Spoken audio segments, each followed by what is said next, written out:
நீ அங்க போன? நான் அவ்வளவு சொல்லியும் என் பேச்ச மீறி உன்னால எப்படி அந்த கல்யாணத்துக்கு போக முடிஞ்சது?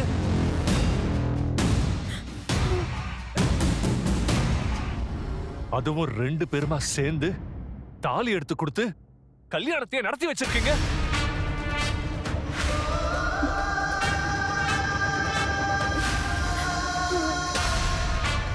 ஏன் தனியா வந்தீங்க? அவங்களையும் கூட்டிட்டு வந்திருக்க வேண்டியதானே? அதையும் செஞ்சுட்டேன்னா நான் இந்த வீட்டை விட்டு போயிடுவேன்ல. அப்படி சொல்லாதீங்கப்பா. டேய், என் பேச்சுக்கு என்னடா மரியாதை? எனக்கு மரியாதை இல்லாத வீட்டுல நான் ஏன் இருக்கணும்?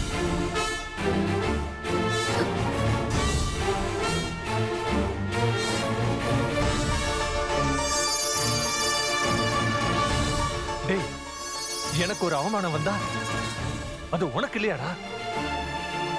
எப்பவுமே அப்பா ஒரு முடிவெடுத்தா அதுதான் ஏன் முடிவுன்னு சொல்லுவியே. இந்த விஷயத்துல மட்டும் என் பேச்ச மீறணும்னு எப்படா தோணுச்சு?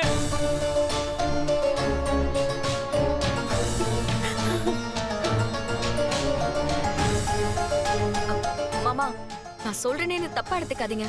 என்னதான் இது நம்ம குடும்பத்துக்கு அவமானம் ஏற்படுத்தியிருந்தாலும் இதுல அஜய் அஞ்சலியோட லைஃப் இருக்கு மாமா. அதை சரி பண்றதுக்காக தான் உங்க வார்த்தையை மீறி இருக்காங்க.